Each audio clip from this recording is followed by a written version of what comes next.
In the traditional motion picture story, the villains are usually defeated. The ending is a happy one. I can make no such promise for the picture you're about to watch. The story isn't over. You and the audience are part of the conflict. More human beings were slaughtered in the 20th century than in all previous centuries combined.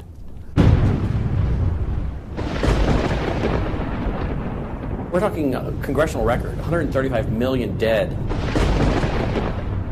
Their entire purpose was to detach our culture from any moral anchors whatsoever. You look at the changes in America since 1960, perhaps. The whole culture has been transformed. They're coming out of the belief that the village should raise the child. The village means the government. They have deliberately destroyed the American family, understanding that's the foundational block that builds a society. We've come from Norman Rockwell's America to Hugh Hefner's America. If we lose the Judeo-Christian framework, we're lost forever. The left wants you to think that the cultural changes that have taken place in America since the 1960s have done nothing but progress us forward toward a brave new world. They look at what holds society together, they understand it, but they don't want that. They want change, and they will subvert and rot every good and decent thing we believe in because they have a vision for a new society, and that must mean the replacement of the old society. This film will show that the brave new world they seek is nothing more than the failed policies and ideologies of the communism that enslaved over a third of the world's population during the 20th century. It will show that most people on the left aren't communist, just the useful idiots Lenin spoke of, being used to promote a socialist agenda, which is the first and necessary step toward communism. They basically try to say that the state itself is ultimate, that there's nothing, no law higher than the state, and if there's no law higher than the state, there's no appeal against it. History has proven beyond any doubt that the free enterprise that freedom produces provides more for anyone willing to work than any other system. So why would the left still be pushing their socialist agenda on us? I mean, it's really just microwave communism. There's only two possibilities. They're either ignorant or they're evil. From my investigation over the last 2 years into what has caused America's drastic decline, I'm sorry to say the left won't be able to use the ignorant card. They've left too much evidence of their agenda in their books, articles, and speeches. No, America has an enemy that is getting very close to accomplishing its plan of destroying the greatest country in all world history. Once people figure it out, they're going to do what people everywhere do. They're going to start protesting, and they're going to start revolting. And when that happens, that's when the powers that be feel threatened, and they use the power that they have.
This story really begins for me back in the summer of 1992.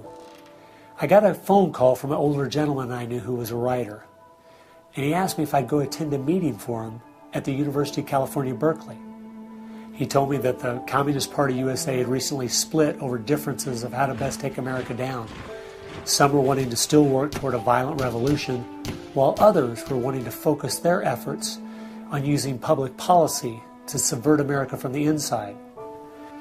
He was curious what they had to say. I mean, after all, the Berlin Wall had just come down, the Soviet Union had dissolved, and the whole world was saying communism is dead. So why were they meeting, and what were they up to? I was in graduate school at the time, and the whole idea of slipping in undercover into a communist meeting sounded pretty neat, so I decided to go. The first surprise I had was when I walked into the auditorium. I was expecting it to be filled with college radicals, but instead it was 50, 60, and 70-year-olds, grandparents, professionally dressed with briefcases. And I realized this might be a little more serious than I thought. As the weekend unfolded, I listened carefully as they outlined their plan and agenda, and how they were going to infiltrate the institutions of America to influence us in the direction they wanted us to go. To destroy our families, they wanted to promote cohabitation instead of marriage. They wanted to try to get children away into government programs at the earliest age possible. And they also said they'd like to get behind the feminist movement because they felt it had been very successful in making women discontent with marriage and motherhood. To destroy business, they wanted to get behind the environmental movement. And in 1992, the environmental movement was very modest, but they thought it was the only vehicle capable of creating enough regulation and red tape to discourage business growth. And finally, to destroy our culture of religion and morality, they said, if we can get Americans to accept homosexuality, they thought it would begin to extinguish our traditional moral values Americans held. I remember thinking at the time, this plan doesn't seem very realistic. It's not something I'll need to worry about in my lifetime. It was 15 years later, I was appointed by the governor to be a state representative in the legislature. I'd only lived in my district for 2 years, so I thought it'd be a good idea if I wrote a monthly letter to the editor. Each month I wrote on a different topic. In January 2008, as I was contemplating what to write my letter on, I thought back to the meeting in 1992, and I thought of the goals they'd outlined and where America was today, and I couldn't believe how successful they had been. Our families were totally disintegrating. The environmental movement had become the most powerful force for destroying our free markets, and hate crimes legislation was being considered in Washington, D.C. that made it a crime to even say anything against the homosexual movement. I realized people needed to know what was going on. After I wrote this letter, within days, people were protesting at the Capitol. It was a feature story on the evening news. Controversial comments have state legislators buzzing tonight. After a freshman lawmaker alleges the communist agenda has infiltrated mainstream America. It's the big story, live at 6. And over 40 letters to the editor had been printed in response to what I'd said.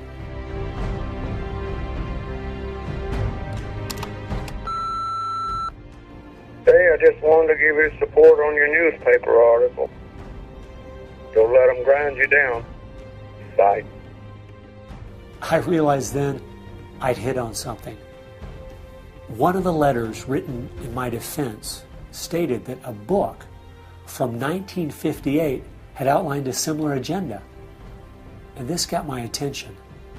The book was The Naked Communist by Cleon Skousen, who had been a former FBI agent. And inside the book it documented 45 current communist goals from 1958. And as I slowly read through the list, seeing how specific their agenda had been to subvert us on the inside, I couldn't believe it.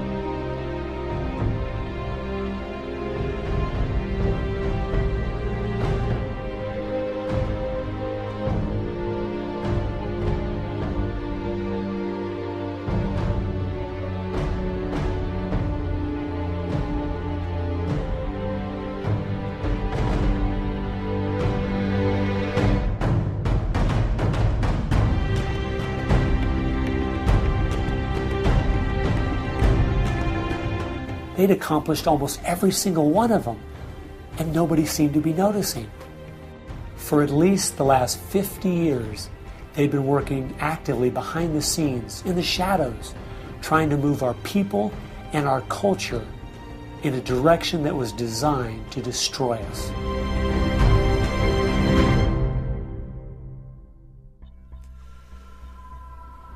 Someone needed to find out the truth of what had happened to our country.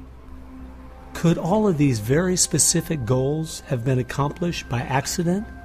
Or was there something there, under the surface, intentionally rotting away America's culture?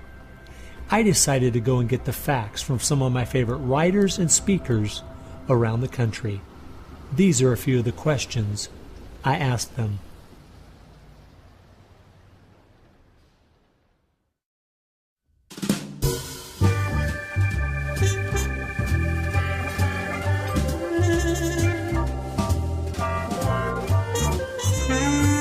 The common myth is that communism is dead, but there are more Communist Party members in the world today than there ever have been. One of the things the communists are doing worldwide is not using that name. And so what we have is people with some of the same ideas masquerading in the United States under a variety of names. They're even trying to get away from the word liberal to describe them, and they're trying to call themselves progressives. If you go to the American Communist Party website, all of the programs and policies they support are progressive. So progressives are anything from a hardcore liberal to a communist to a socialist. They all call themselves progressives, and they all have broadly the same values and work together. J. Edgar Hoover is called the masters of deceit. And a good magician raves one hand in the air while he's doing his dirty work with the other hand. And while everybody's saying communism has died, they moved through much of Africa. Communism is resurgent in South Africa. Into South and Central America. Right now, 6 countries in Latin America are now communistic. We have communist China. We have Cuba, North Korea. We have Vietnam. It still dominates behind the scene in Russia. It's still very strong in Eastern Europe. It is strong in the EU. It is strong in virtually every country in the world. Whittaker Chambers said, the communism succeeds because most people that promote communist causes are not communist. The useful idiots, that Lenin called them, it gives it an air of legitimacy it would never have if it was identified with communists and communism. So why has it been so easy for them to get people on the left who aren't communists to push forward their agenda? Once I looked at the political scale, it all started to make sense. On the far left, you have 100% government, and on the far right, zero government. Anarchy is no government and doesn't make sense at all. On the far left, you have socialism, communism, and Nazism, all systems that have a socialist form of government with only slight variances between them. Traditionally, Republicans were slightly to the right of center, and Democrats were slightly to the left. In recent years, though, through the radical influence of the media, Hollywood, and the multitude of Marxist professors in our universities, both parties have slid to the left, with the Democrats going so far they have openly joined hand in hand with the radicals. That's why they all work together. All the groups on the left now have the same goal, a socialist America. I thought we were over communism. I thought, okay, we won that battle. The Berlin Wall came down. Ronald Reagan won the day. We've got to look and see how he fought this, because we're fighting it again on American soil. Not hostilely attacking us like we feared in the Cold War. It is from within. And it has no opposition. None. And that's the frightening thing.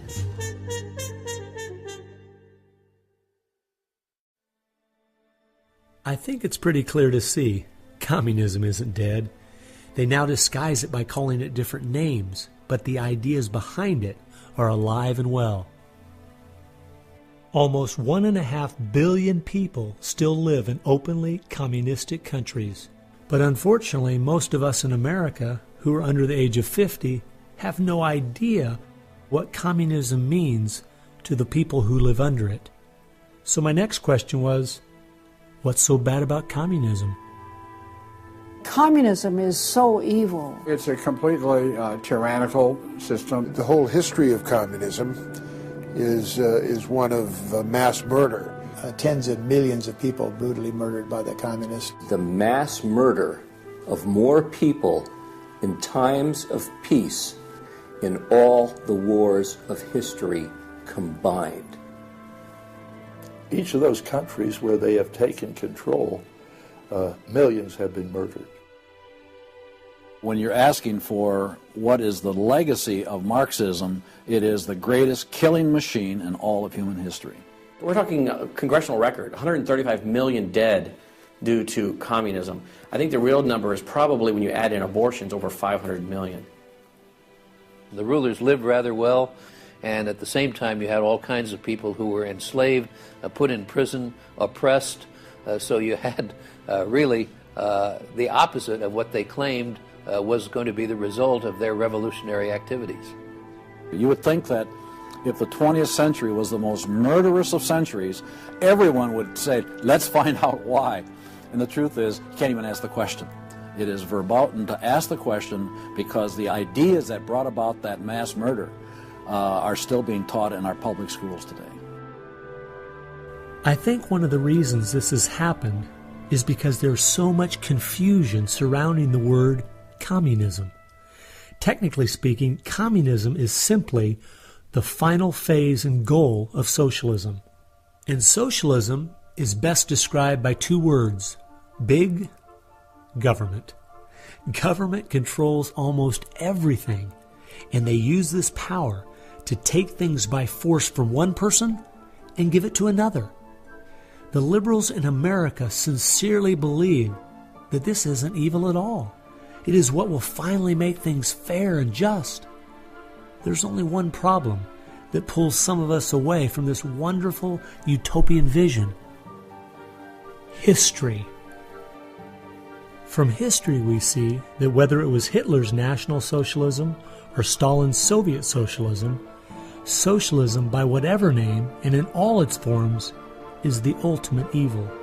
Sooner or later, it destroys everything in its path: law, morality, family, prosperity, productivity, education, incentive, and finally life itself. The problem with socialism is that it creates the conditions for a Stalin or a Hitler to come to power.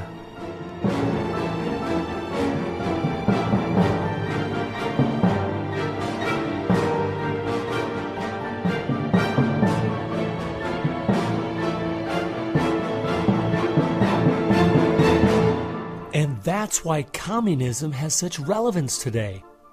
It's the final destination on the road we're traveling.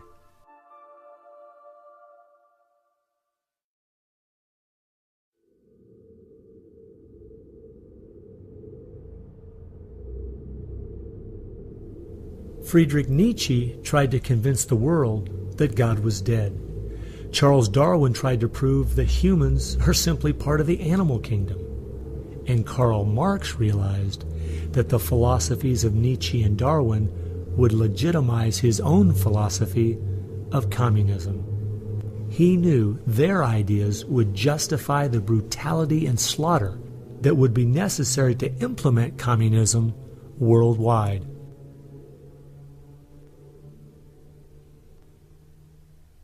It was in March of 1883, Karl Marx, the father of modern-day communism, died. The assumption that communism would die with him was a logical one, since only 9 people attended his funeral.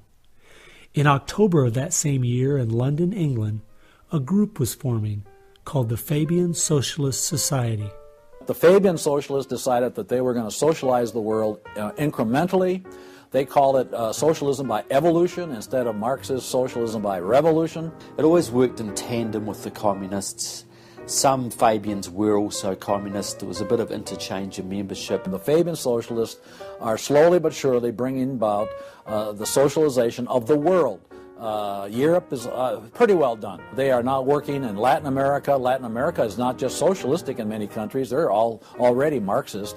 You have hardcore Marxists in Venezuela, in Nicaragua. El Salvador just went communistic, and of course Fidel is sitting right there laughing at this whole thing. And we haven't even figured this thing out yet. We don't even know there's a red plague coming up to meet us. We think that we're just going to watch the cartoons on Saturday morning and everything will be fine.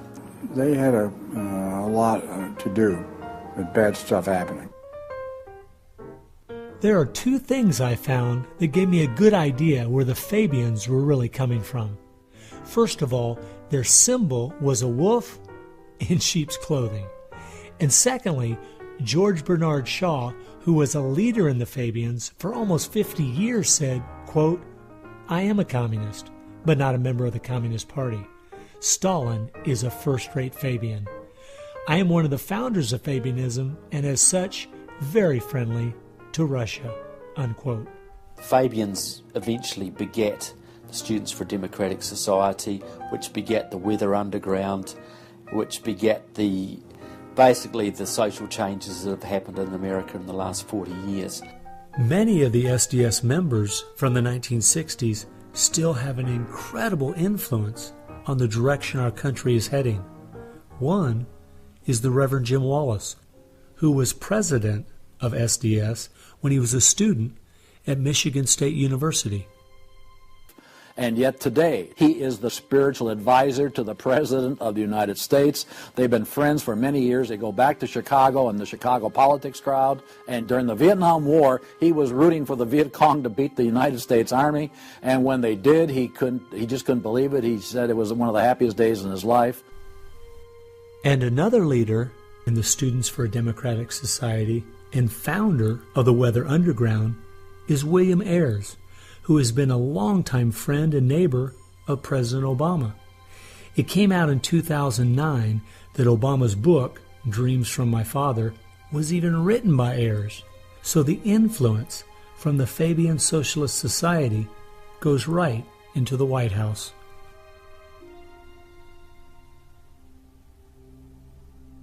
The next group I found that has seriously impacted America's culture is the Frankfurt School. The Frankfurt School was a sort of an outpost in America of European socialism. Willy Munzenberg, with a few other Bolsheviks, founded the Frankfurt School. The two leading members are Herbert Marcuse and Franz Neumann. Franz Neumann was, in fact, a Soviet agent. Their entire purpose was to stand the entire educational system of the West, and the United States in particular, on its head.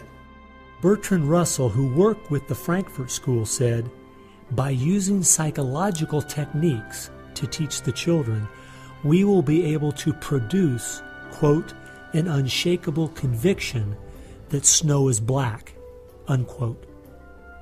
They established a school here. With the help of John Dewey. He helps bring these German intellectuals to America in 1933, drop them down at Princeton, Berkeley, Brandeis, to go after education and media. Included in those goals were the teaching of homosexuality and sexuality to children, the promotion of excessive drinking, and destruction of religion in the United States. That was a big one. And they basically started the social rot. Willy Munzenberg said, "We are going to make the West so corrupt it stinks."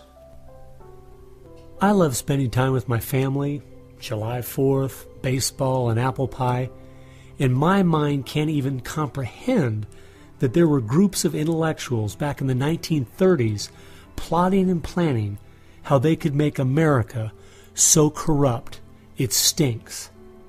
There are certain lines and certain limits, and the left has always pushed it as hard as they can, as far as they can, and will protect any pornographer, any deviant, any negative cultural form they can find, basically to degrade the culture. And that goes right along with the feminism of today, which was part of the Frankfurt School's desire to destroy a patriarchal society for a matriarchal society. In other words, remove the father as the loving provider, discipliner, discipler, leader of his home, where you instill virtues and integrity and modesty. That's been broken down on purpose because they knew if they could destroy the family, they could destroy a nation. And instead of having a father who leads and disciples and protects the home and provides for the family, the government steps in as a nanny state. The Frankfurt School developed the concept of cultural Marxism. Penetrate the culture, take it over, and then everything else will follow. And of course they did that, and today we've had a complete cultural revolution. As many people in America are familiar with the phrase "make love, not war," that actually came from Herbert Marcuse, who was with the Frankfurt School. So these guys went after education, they went for media, and they've been very successful in changing the entire worldview of Americans through what they call political correctness, but it's really cultural Marxism, with the goal being to destroy Christianity, then create chaos, and then move to their ultimate goal, which is from cultural Marxism to traditional Marxism, which is socialism. Most of the strategy to remake America from within started with Antonio Gramsci, who wrote over 2,000 pages back in the 1930s outlining how to take a Judeo-Christian culture down from the inside. The plan he suggested has been the main focus of the left ever since. Antonio Gramsci was a neo-Marxist philosopher. Antonio Gramsci was an Italian communist. Antonio Gramsci is probably the biggest troublemaker in the world. He's probably got more responsibility for our social ills than anybody else on the planet. He knew of the importance of undermining the morals and the character of this country.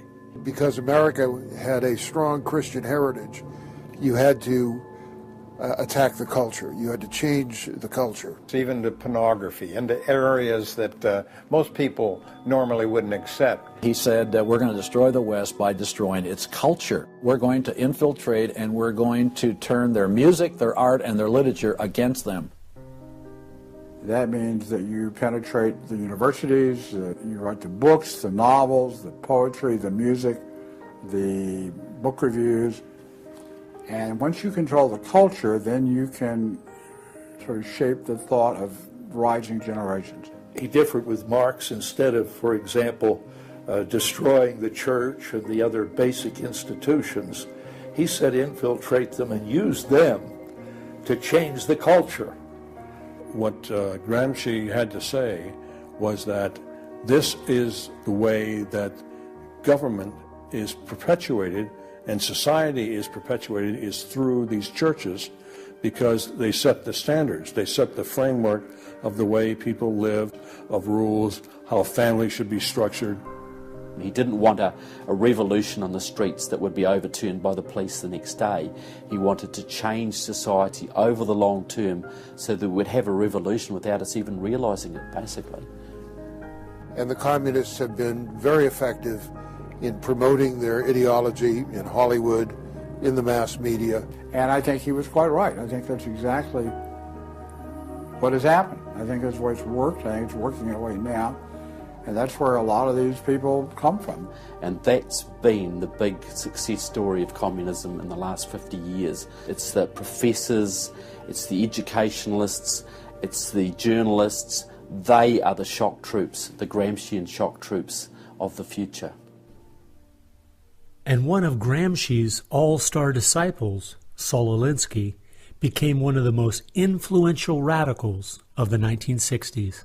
Well, Saul Alinsky was a prominent radical in 1930 Chicago. He worked closely with the Communist Party. He used to go down and train at the rifle range with Leon Dupre, who was later a mentor of Barack Obama. And they used to train to shoot because they knew the revolution was just around the corner. But that didn't come, so he got a bit more subtle. Well, Saul Alinsky called for a community organizer to stir things up, to create agitation. In fact, he said, you'll be accused of being an agitator, and that's exactly what you are. He wanted the haves and have-nots fighting with each other.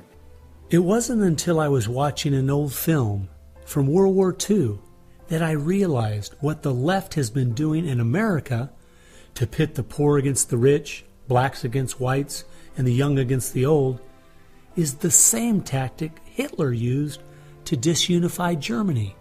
You see, they knew that they were not strong enough to conquer a unified country. So they split Germany into small groups. They used prejudice as a practical weapon to cripple the nation. Remember that when you hear this kind of talk. Somebody's going to get something out of it, and it isn't going to be you. And they use the conflict as justification for more government to stop the chaos. So they create the chaos, and then they step in as a solution to the chaos. And as Francis Schaeffer said, once this chaos comes, most people will willingly give over to an authoritarianism because they don't want the chaos.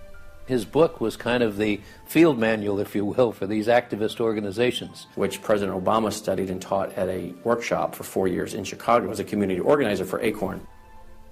As I was reading through Rules for Radicals to see where he was coming from, I just happened to take a look at the dedication in the front of the book. And this is what I saw. Quote, "Lest we forget at least an over-the-shoulder acknowledgement to the very first radical, the first radical known to man who rebelled against the establishment and did it so effectively that he at least won his own kingdom. Lucifer." Unquote. Saul Alinsky from Antonio Gramsci has had an incredible amount of influence on our president and on our society, and he dedicates his book openly to Lucifer, Satan. I think that says more about where their ideas and plans are based than anything else. You asked what Saul Alinsky's impact is on the leftist movement today, and it basically defines it. It defines it. Saul Alinsky took the best of Gramsci and the best of the Fabian socialist ideas, combined, repackaged, and sold them to the 60s radicals. After studying Alinsky, Richard Cloward and his wife, Frances Fox Piven, came up with what is today known as the Cloward-Piven strategy. Now, their idea was basically that to destroy society or destroy capitalism per se, they needed to overload the system. The idea was to get everybody you possibly could on welfare, to get everybody you possibly could basically milking the system in some way or another. It was called the crisis strategy, and it became very well known by activists and radicals in the 60s. They published an article in the May 1966 issue of Nation magazine called The Weight of the Poor, in which they outlined their strategy. Rathke read that article, and Rathke ended up starting what we now know today as ACORN. And of course, Cloward and Piven had been studying Saul Alinsky. So Antonio Gramsci gives us Saul Alinsky. Saul Alinsky gives us the Cloward-Piven strategy, this husband and wife that said, hey, let's collapse the American economy by implementing so many entitlements, so much of a welfare state at collapse. Rathke studied the Cloward-Piven strategy. He starts ACORN. And of course, ACORN gave us Obama. And to show what a small world it is, Wade Rathke, who started ACORN, was the draft resistance organizer for SDS, the group the Fabians started. They've used that strategy ever since to expand voting rolls, to expand welfare rolls wherever they can, basically just to overload the system, to increase the tax burden on the middle class, and basically bring capitalism one step closer to destruction. I guess we shouldn't be surprised that we still have open borders, that so many people are dependent on the government, and that the left keeps pushing these programs when all they've done is tear apart the black families in America and create generational cycles of poverty. The last group that has worked alongside the Fabians and the Frankfurt School using Gramsci's approach is the Communist Party USA. Probably the most important book on this subject is called Towards Soviet America by William Z. Foster. William Z. Foster was the head of the Communist Party himself. He ran for the President of the United States in 1932, but in the book Towards Soviet America, he literally lays out chapter by chapter by chapter what is entailed to bring about a USSA, not just a USSR. Two of the movements they started in America have played a significant role in tearing apart our families, in breaking down our morality. Betty Friedan is credited with really starting the feminist movement in this country. The purpose really was to attack full-time homemakers, to get them out of the home, to make them think they live dreary lives, to make women feel they are victims. It's the science of victimology. And that is so unfortunate, because the American woman is the most fortunate class of people who ever lived on the face of the earth. And to try to tell them that they are victims of an oppressive, unjust patriarchy is just a grievous lie. But unfortunately, they are teaching young women that and have been doing it for many years. While Betty Friedan was pushing her book, Feminine Mystique, she implied that she was coming from the point of being a frustrated housewife herself and just wanted to be a help to other women. But later, in the 1990s, it came out she was in fact a radical propagandist for the Communist Party and a staunch supporter of Stalin. So when she had described the American family as, quote, a comfortable concentration camp, unquote, it wasn't because of her experience at home. It was because she was just doing her part to dismantle our families. I'm a student of communism, and the communists set up various groups and various societies. Their society that they set up to promote homosexuality in this country was called the Mattachine Society. And it was founded by Henry Hay, a leading member of the Communist Party. So since I was studying communism and teaching on the issue of communism, you just follow leads, and all of a sudden you realize, what is this Mattachine? I've never heard of this Mattachine Society. Well, it was Henry Hay's organization set up to infiltrate the culture of the United States to make homosexuality normal. It's always been a movement dominated by the left. It's all these so-called isms. You will find there's a communist or a socialist behind every one of them, and you'll always see their targets. It's basically the traditional family unit. The war is still against the family. If you go back to the Communist Manifesto and read Karl Marx carefully, the war is against what they called the bourgeois family, which was really the biblical family, father, mother, and child. They want to plow through marriage. They want to change the very definition and meaning of marriage, because their open door to engineering society in this utopian way is blocked by the very values of our Christian civilization that's taught through marriage. And so the left just has got to destroy the family, because if there's any one thing that will prevent the left from carrying out its agenda, it's healthy and strong nuclear families. And so from the Fabian Socialist Society to the Frankfurt School to Antonio Gramsci and the Communist Party USA, from these four you will find connections to almost every left-leaning person and organization in America. Their influence has been incredible.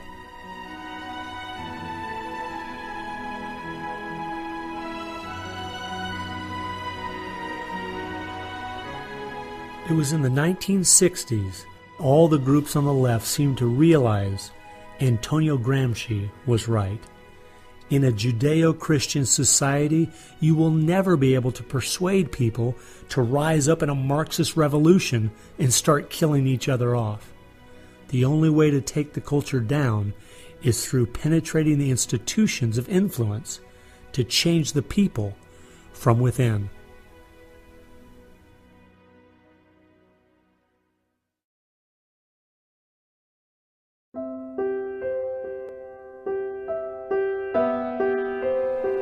I guess the biggest surprise I had while studying these four groups was seeing that a large part of their agenda was trying to make us an immoral people. The communists knew in the 1930s and since that time, and the leftists know today, that if you can break down the cultural traditions, the basic rules of morality, then it's much easier to move people in different directions that are counter to the good of society. They recognize that it's all part of the same fabric. Their ideologies all work together to break down families, to break down the sanctity of human life, the value of human life, to break down the idea that there is a God that we are accountable to. They essentially are validating the Judeo-Christian worldview by the very things they attack. Because in their effort to destroy our culture, they know that they have to go after the very things that the Judeo-Christian tradition honors and values. Morality, belief in God, faith, the importance of family, the sanctity of life, the sanctity of marriage.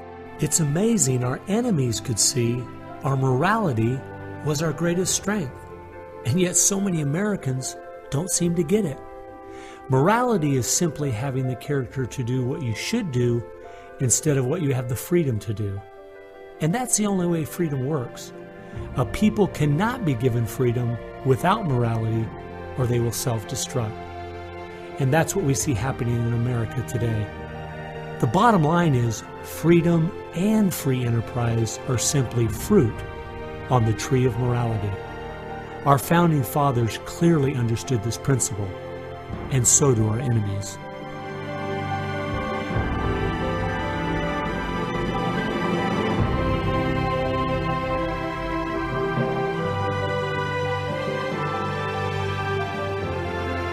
There is an important fact we need to face. If we had Ronald Reagan as president, low taxes, and a strong national defense, the ship certainly wouldn't be sinking as fast as it is now, but it would still be sinking. A booming economy doesn't take care of the major problems we face. 50% of all marriages end in divorce. 40% of all children born out of wedlock. Over 3,000 women a day aborting their babies. 19 million new cases each year of sexually transmitted diseases. Schools that teach the children everything is relative. There is no right or wrong. And the list goes on and on.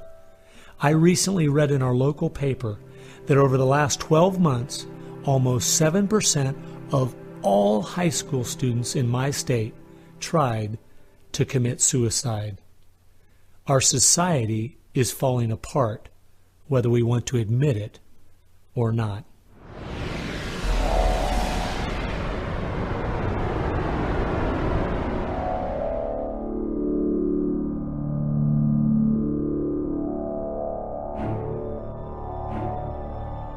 Karl Marx had the insight to see that dethroning God and destroying capitalism went hand in hand. As you attempt to dethrone God by erasing the morality in a society and destroying his institutions, the family and the church, you are destroying capitalism. Because as the families fall apart and the church loses its influence, society starts to crumble. And then government has to expand to pick up the pieces. The question, as Whittaker Chambers put it, was God or man? God or man? Karl Marx was an atheist. Marx's philosophy was that people existed for the benefit of the state. What Marxism did and does, and all the other isms of the modern era, is to try to dethrone God by deifying man. You have to discredit God. He's your competition. The 20th century ushered in several ideologies that sought to devalue God and elevate man. Communism, relativism, humanism, they all deny that there's a God, and they claim that by doing so they're really elevating man. But if you look at how each of those philosophies end up working out in real life, there are always some classes of human beings that don't deserve the same value or rights as anyone else. To turn it around, to believe in freedom, the way we have been raised, you have to believe that there's something precious about every human person. And of course that's from the Bible. Imago Dei, we are all created in the image of God. Therefore, every human being is entitled to respect and dignity and freedom, and that is distinctive to biblical religion. You don't find anywhere else. Almost all the ideas that have made America such a unique and great country our founding fathers got straight out of the Bible. I guess that's why the left only has a problem with one religion, biblical Christianity. They never complain about separation of church and state when it comes to Islam, Buddhism, Hinduism, or any of the other religions. In fact, a couple years ago, the Dalai Lama came to my town, and during the school day, at taxpayers' expense, thousands of our local school children were bussed in to hear him talk. I wonder if they would ever do that for someone like Billy Graham. No, they must destroy the Bible's influence in America so they can step in with big government in its place. It's an age-old question. Are we going to believe in God, or are we going to play God ourselves? Essentially, for the left, the choice that they see very clearly is people are going to depend upon God or they are going to depend upon government. They want people to depend upon government, so they have to destroy faith in God. At its core, it's a rebellion against God and God's laws. And that's what the battle is about. That's what the assault is on. That's why Christianity is a target. And that's why we saw the gulags in the Soviet Union. We saw the concentration camps in Nazi Germany. And all the ideologies that elevate man end up devaluing certain human beings. Dictators of the left, Hitler, Stalin, Mao, Castro, and all the others, always have come to power by acting like they're going to change things to make it better for the people. Yet history has shown us the devastating results that have happened every single time. There is no example in history of big government that didn't abuse its power over the people. But people who have believed in the God of the Bible and that our rights are a gift from Him to everyone have always stood up for the preciousness of every human life. You look at those who have fought for true human rights throughout the ages, and it's those that do have a strong faith in God, those who fought against slavery, and those now today who are fighting for the sanctity of human life. Like the Declaration says, we hold these truths to be self-evident, all men are created equal. Aristotle didn't believe that. He said, no, some people are born to be slaves, and some other people are born to rule over them. And the reason that you and I know different, and it's not because we're smarter than Aristotle, he was a smart man. But we have something he didn't have. We have the Bible. And so, therefore, that's where we get these ideas. And from pagan antiquity or neo-paganism or all the modernisms, you get the opposite. After studying this topic for the last 2 years and reading literally hundreds of their books and articles and speeches, I've come to the conclusion, whether the left knows it or not, their plans and goals can all be summed up very simply. They are at war with God. A people that are moral and believe their rights come from God would not only never want what they're selling, but would also never need it. And they know that.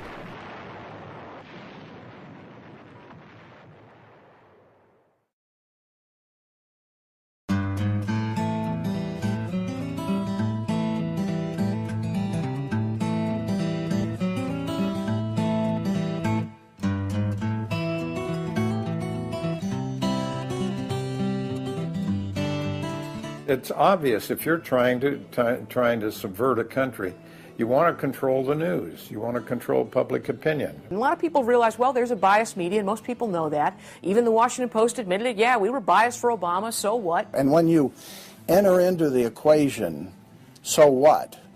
That means the biases, the opinions of the reporters enter into what is news. They decide whether you have a right to know. And it's no longer a bias. They turn from just political bias to activism. They go to the places that influence, or I should say, where they can have leverage. Generations of journalists have been trained to interpret events, interpret the news, not report the facts, interpret the news. They do not deal in facts because facts aren't effective for them. They have very few facts on their side. They've gone into and penetrated these major areas to where they can influence it in the direction they want to go. We've seen a massive shift away from old-fashioned objective news reporting to what he called interpretive reporting, what others call advocacy journalism. And it's advocacy for a cause. And as a result, we have a news media in the United States that is extremely liberal at the present time. Which was a major, major goal, to control not merely the newsprint, but the television media and Hollywood. Stalin said himself, if I could control Hollywood, I could rule the world.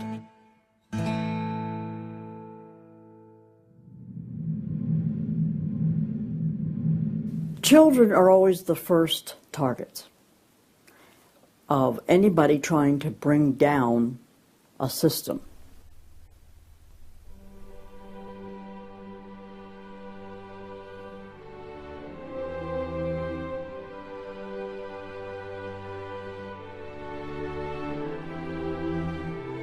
John Dewey is believed to be the most influential man in the whole area of public education. He went to Russia in 1928 to help study the Karl Marx way of education and bring it back to America. Dewey was an atheist. He was a socialist, a humanist. He was part of the Socialist Society in America, helped found that. What he believed in was that education should socialize the child to make him a willing tool of the state. It might be surprising to some that the man who is still idolized as the father of public education in America is the very man who did everything in his power to dumb down our children so that they would willingly accept his vision of a socialist America. It started with Dewey in the early 1900s. It expanded, really expanded since the 1960s. The hard left gets control of the teachers' unions and the training colleges.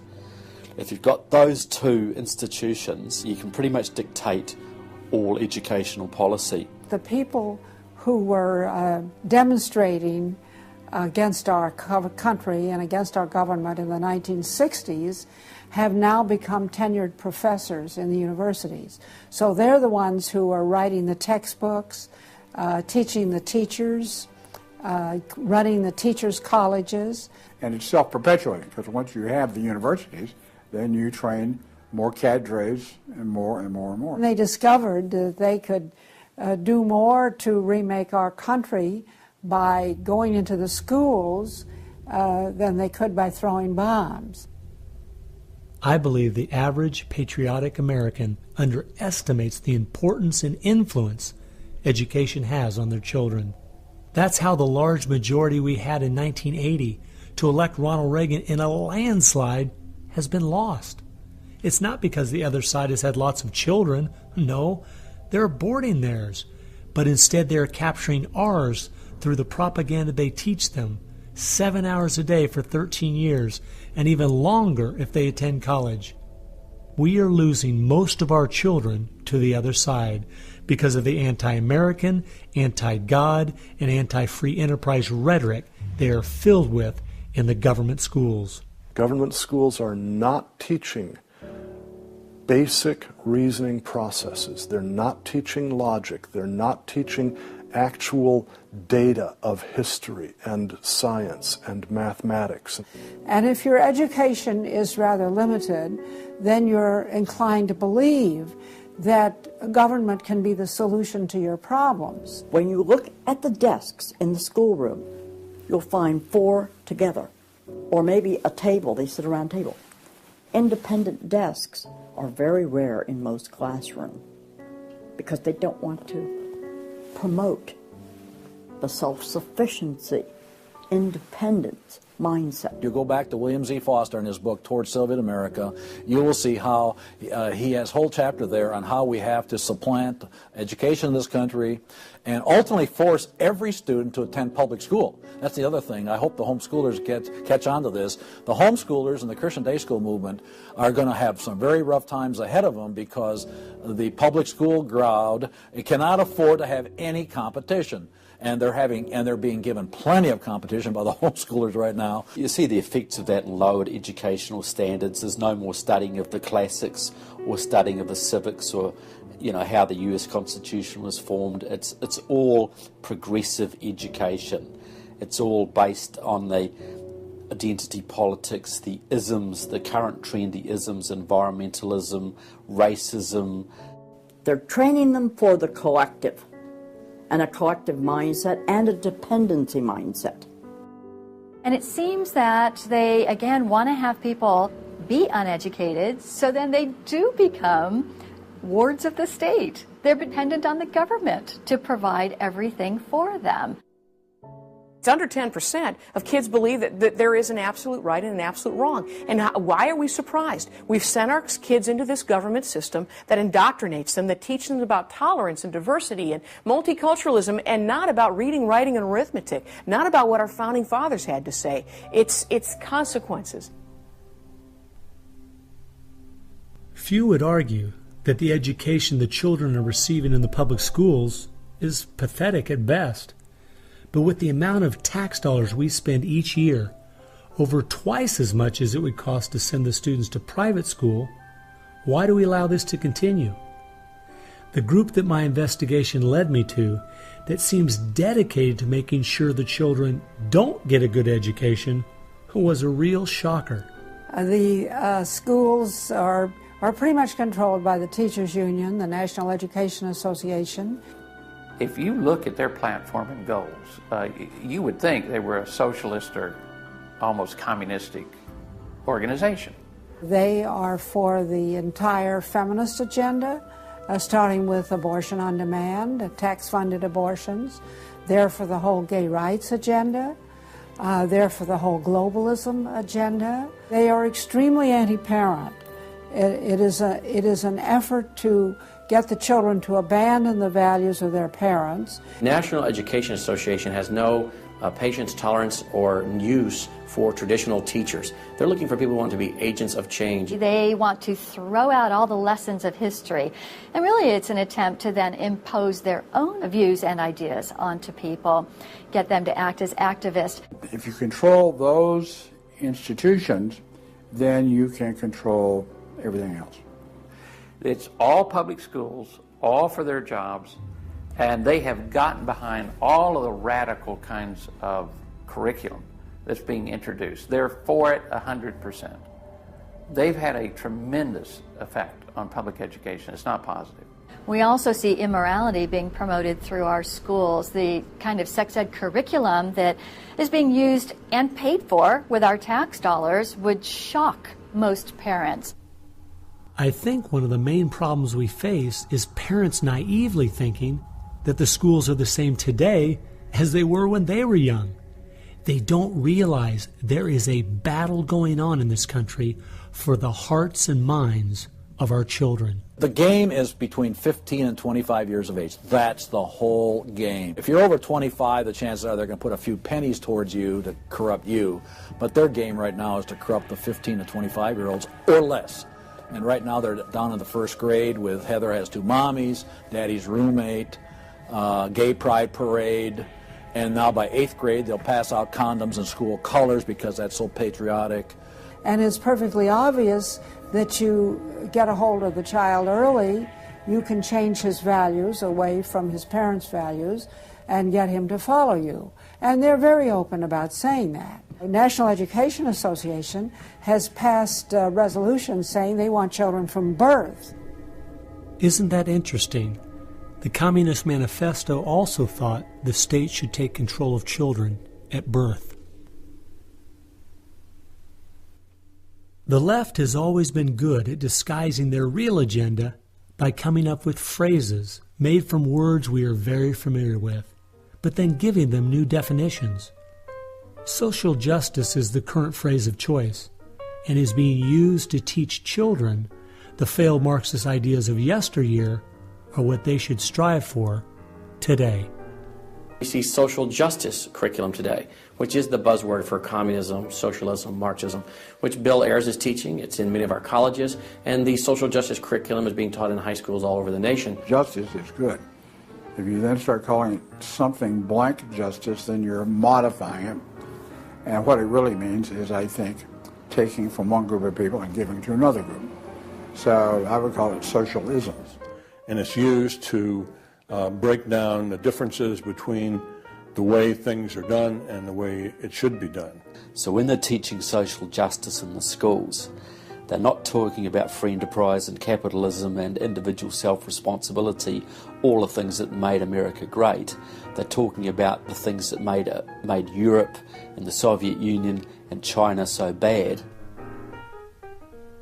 The longer we allow our schools to teach the children that America has so many faults it's not worth saving, instead of the fact that even with its faults, it is the greatest country that has ever existed, the less chance we have of ever turning our people back from the dead-end road we're currently on, a road that promises to give us a perfect world if we'll only give up our sovereignty and our freedom. You're going to find more and more of the following. This is now called a world pledge. We no longer want the Pledge of Allegiance to the flag of the United States of America because that is considered nationalistic, and of course the socialists, communists, and the Marxists and the extreme left wing in the country want nothing to do with it. I pledge allegiance to the world, to care for earth, sea, and air, to honor every living thing with peace and justice everywhere.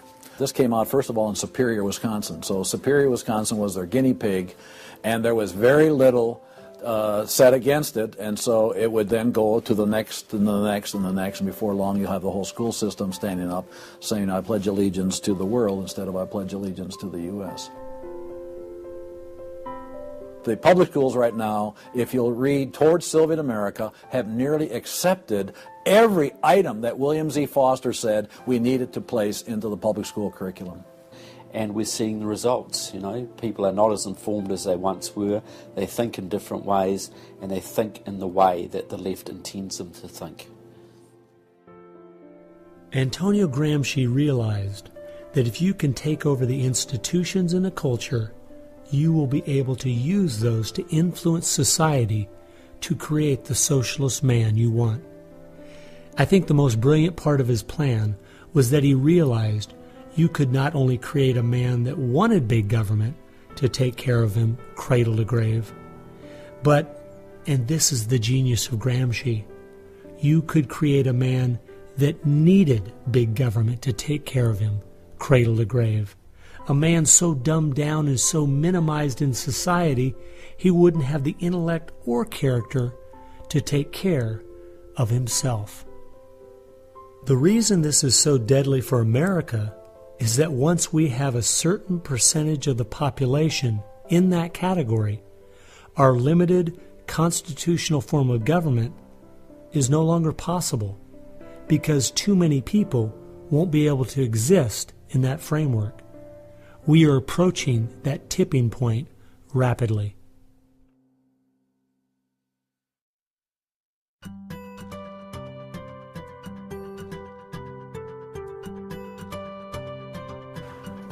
If you can persuade people that government should be in control of the distribution and use of energy, you can persuade them, or rather, you have persuaded them of the necessary and sufficient condition for government control of the most intimate aspects of our lives. One of the main thrusts of socialism these days is obviously through the environmental movement. You know, one hates to pick on Al Gore too quickly and easily, but I read the whole of his book, Earth in the Balance, Ecology and the Human Spirit, back in 1992 when it was first published. And if you know anything about the history of political philosophy, you read the last chapter in that called A Global Marshall Plan, and you understand that there is no way to implement what Al Gore was calling for in 1992 in that book except by means of totalitarian world government. Patrick Moore, who was a co-founder of Greenpeace, and he was a very dedicated environmentalist, quit Greenpeace when he realized that it had been captured by radical leftists who were intent on using the environmental movement as a vehicle to destroy capitalism. How many factories work when there's a power outage? None.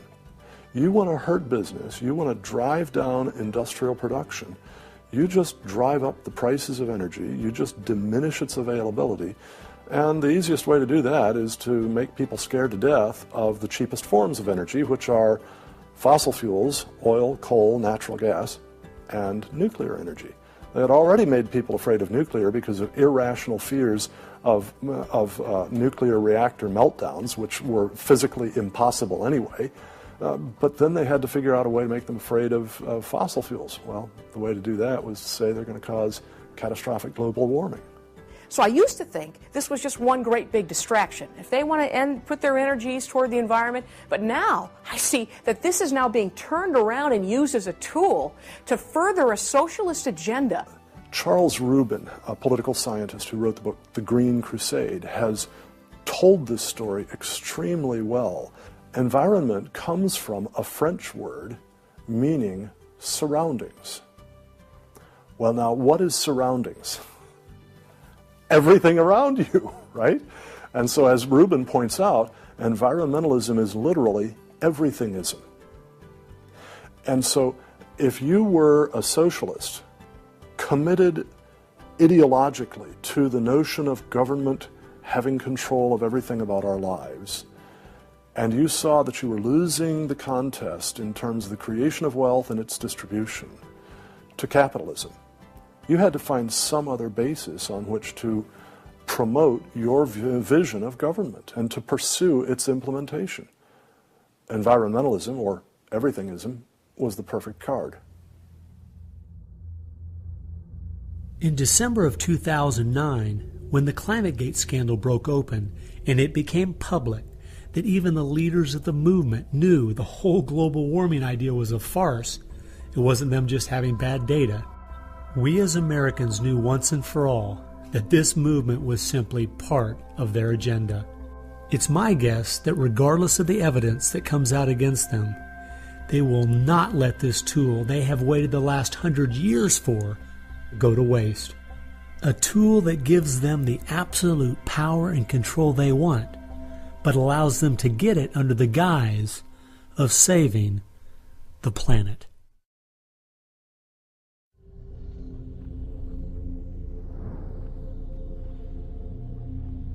He was born of left-wing parents.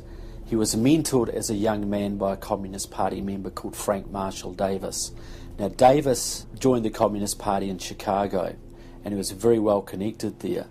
So young Obama eventually wound up in Chicago, and he started working with the very same people that had been working with his friend Frank Marshall Davis. All of his associations have been with people that are way left of center, hardcore left. And he's doing nothing more than what is predictable based upon that background. The nicest word for his agenda is a socialist agenda, and we could go on down the line of the other descriptors of the types of an economy and a society that he's building. It's all the things that Gramsci wanted to use for social change.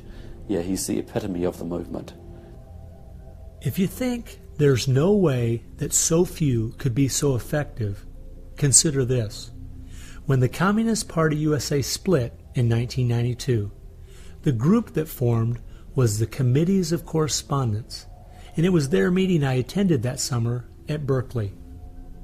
As I started researching that group, I saw that many of the same people who started or have worked with the Committees of Correspondence and its sister organizations were the same people who were involved with President Obama's campaign and administration. I found file after file on Trevor Loudon's website documenting with footnotes and photographs these connections. The radical left has been so successful they have persuaded the American people to put one of their own in the White House. socialism and Marxism go together like Mary and Mary's little lamb. The general populace knows very little about what the socialists are up to. If you're going to find socialism, you're going to find the hardcore communists right behind it. One of the main avenues has been through what they call the Congressional Progressive Caucus. 20% of the US Congress are members of this organisation. They have chairmanships of most of the major House committees and are easily the single most powerful bloc in the US Congress. And virtually all of them are tied to either Democratic Socialists of America, the Communist Party USA, or other radical organisations. We're literally at this very time watching what's transpiring and has been going on from the Fabian socialist point of view from 1883 to the present. So these guys don't give up. And they're going at a breakneck speed because they know they've got an opportunity now to change America in a way that can never be changed back. And they're going for broke. The Bolsheviks, they're just waiting in the woods and they're just smiling like you can't believe. You just read the Communist Party USA blog and they just can't believe their good fortune. Every time they turn around, they just can't believe this is happening. They're like me. I'm a Christian conservative and I can't believe they've been so successful in doing this. The left has started multitudes of foundations and nonprofit organizations, many of which are using our tax dollars to grind America down.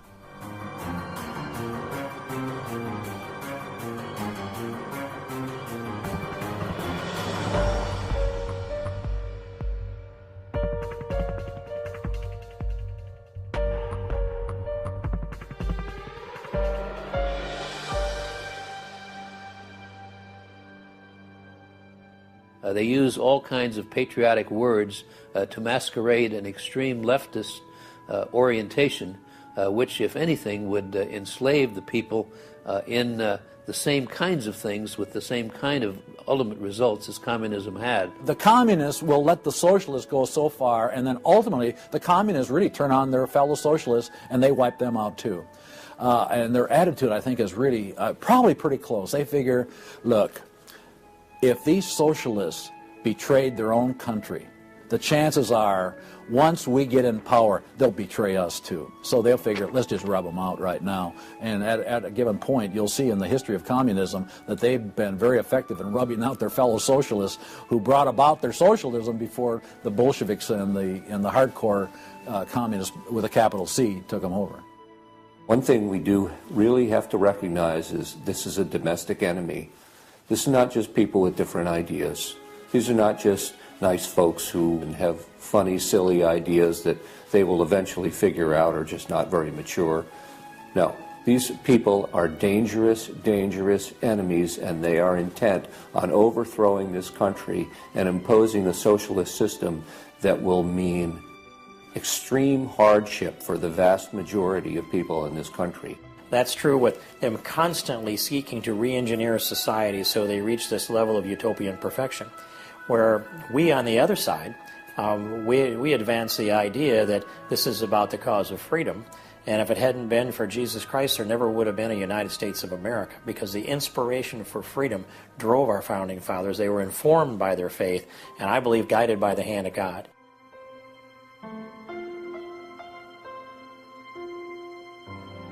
No.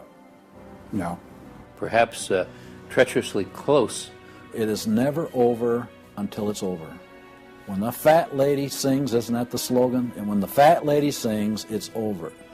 Now, she might be clearing her throat. We saw the great country of Germany in the 1920s brought to its knees. Hitler came into power and destroyed the country. We see countries like Zimbabwe in Africa, which was once a prosperous breadbasket, now just wrecked. Argentina was destroyed by the socialist Perón in the 50s. It was one of the richest countries in the world. So, no, we're not at the point of no return, but it's getting pretty late in the day. There's no time to be casual, that's for sure. We've spent too many years thinking, because we have Republicans in office, or the stock market is doing well, that everything's okay. This is why the left has gained so much ground. It doesn't matter who's been in office. They've just continued pushing forward with their agenda. Well, I believe this is our last chance to push back.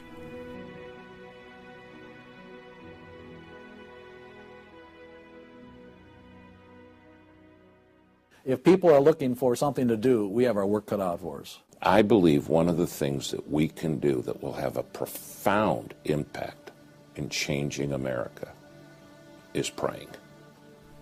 Well, as soon as we get off our knees, we need to get on our feet. Become educated about what's going on in the country. Spend time reading, understand their philosophy and their goals. They have to master this documentary. They have to go over it a dozen times. It might be having a monthly movie night with family and friends, watching one of the many great documentaries out there about what is going on in our country. One of the things that I think people in the United States who believe in our country, believe in our values, can do, quite frankly, is stand up for those values, to make their views known. And there's times that you got to speak up, and you've got to call things what they are. We need to be willing to be criticized and to not be silent because of the criticism. It was Martin Luther who said, if we're faithful on all battlefronts besides, it's precisely where the battle's the hottest, then we're traitors to the cause. I like the quote by Abraham Lincoln, who said that silence makes cowards out of the best of men. And we got a lot of people that need to be speaking up right now. We have an obligation to speak the truth about the policies that are taking us 180 degrees from God's will. Expand within your church. Expand within the people you have contact. Bring them up to speed and knowledge on what's going on. We need to organize those around us by simply mobilizing the unique groups of people we are in contact with and being their source of information.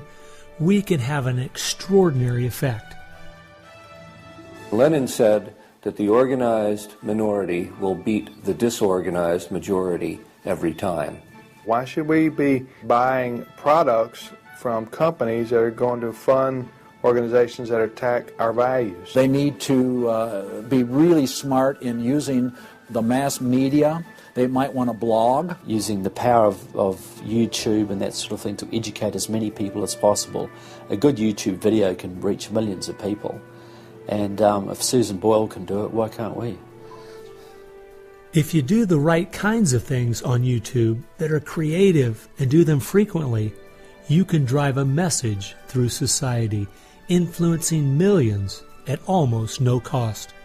We need to be the people who graciously but consistently make contact.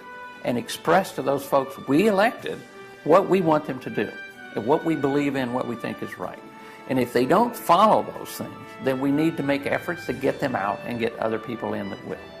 Pick the good ones and stick to them. Don't waste your time on people who won't stand up for their country. All the others are making contact. The people who really want to honor America need to make contact. We also need to be influencing our own families. We've got to teach our own children and grandchildren the difference between truth and error, why they believe the things they do, and the true source of America's greatness.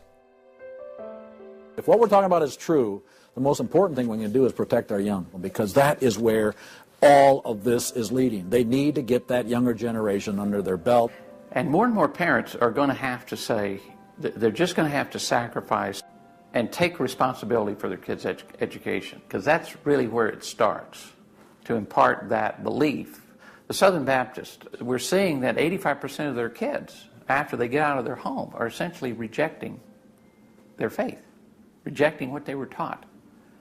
And of course, I think the reason for that is because their parents didn't have a lot of influence over them. I believe the public schools are the greatest cultural influence in this country. You homeschool your kids or get them in a Christian day school. If there is any way at all, homeschool your children. Homeschoolers out-test everybody. Our children need to be taught from Scripture a properly biblical worldview. That requires time. It requires effort. It requires purpose. Our minds should be the sharpest minds in the world. We need to work within our family to educate our children on what kind of country they live in and build their faith, and then get involved. The left has been working for decades to push us away from God and His laws, and we need to be willing to sacrifice whatever it takes to turn our country back to Him.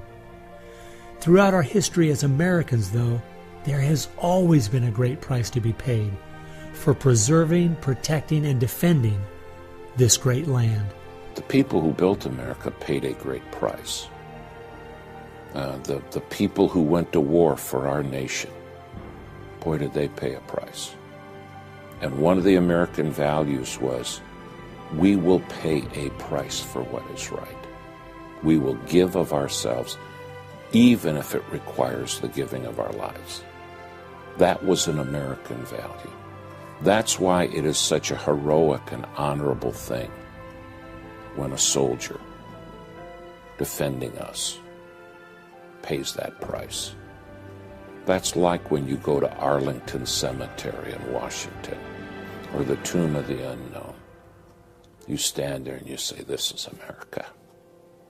We were the people who so believed in these values that it's an honor to stand for, even if it can cost you your very life. One thing I think we do need to remember, though, is that as we look at those we consider to be heroes in the past, they weren't people who just went along with the status quo. They weren't people who were just saying what was accepted at that time in history. They were people who were rising up above the evil that was being committed in their culture at that time. That's why they were heroes, because they weren't like everyone else. Never, ever lose sight of the power of one individual American. They can have an unbelievable magnifying effect just by the very fact they make up their mind to do so. The hope is in this, as Francis Schaeffer said, that as the dull ache of the human soul can no longer be filled with material prosperity, people are going to turn to spiritualism, whether it be pagan spirituality or biblical Christianity. We know, according to the Denver Post, June of 2008, pagan spirituality is doubling in America every 18 months. So we better get out there, because I'll tell you, pagan spirituality and Christianity will both get you to God, but one will get you there as your judge, as your Savior. If we humble ourselves, we fall to our knees, if we seek His face, we pray, and we turn from our wicked ways, then we have a chance for God to hear from heaven, to forgive our sins, and heal our land. And if we are being judged, then we need to use this as an opportunity to show people that this judgment in this life is nothing compared to the judgment that's to come, that's eternal, and really make them understand the importance of fleeing God's wrath by accepting Him, repenting of their sins through faith and repentance. I believe that's the only chance, the only hope we have as a nation. Hope is not found in rhetoric. Hope is found in God, the God of creation. And you know what? Our founders were in covenant with that God. You need a dedicated, informed, praying Christian making things happen and being determined to do so.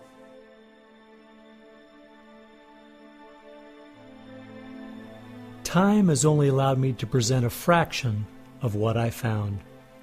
The reason I called this film Agenda is because I wanted to make a clear distinction between what I was researching and all the conspiracy theories out there.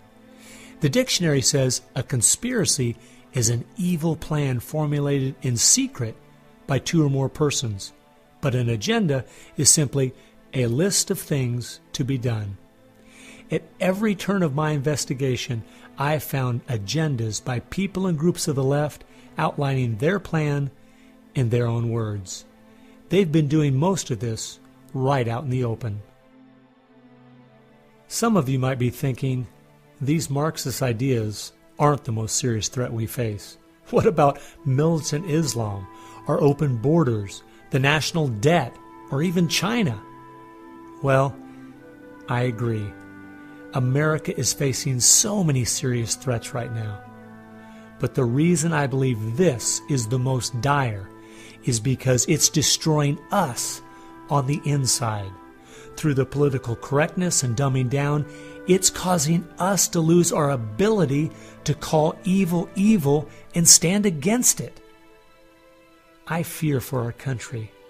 If we go along business as usual, not informed, not aware of what's going on, then the very small minority that have a plan and are great at organizing the uninformed and misguided will make sure their plan is carried out. I hope you realize it won't just be your children and grandchildren that pay the horrific price of living in the society they're trying to create. No, it will be far worse than that. Every time a civilization goes down or a country goes down militarily or economically, somebody else fills the gap. Now, if you look around the world now, it's going to be China, which is massively arming. You've got Russia, which is becoming increasingly belligerent. You've got the radical Islamic world, which works hand in glove with the Russians and the Chinese all the time. You've got a virtually red Latin America. You've got a neutral socialist Europe. So America hasn't got a lot of friends left in the world. Now, that's just not going to affect America. That's going to affect every single remaining country in the free world. Who's going to stand up to China if America doesn't? Who's going to stand up to the Russians? Is Europe going to do it? Australia, New Zealand, Canada? Not a chance. If America, and this is the point I think Americans need to comprehend, if America goes down economically, it will go down militarily. If America goes down militarily, we all go down. The free world is finished, and it will be finished for a very, very long time.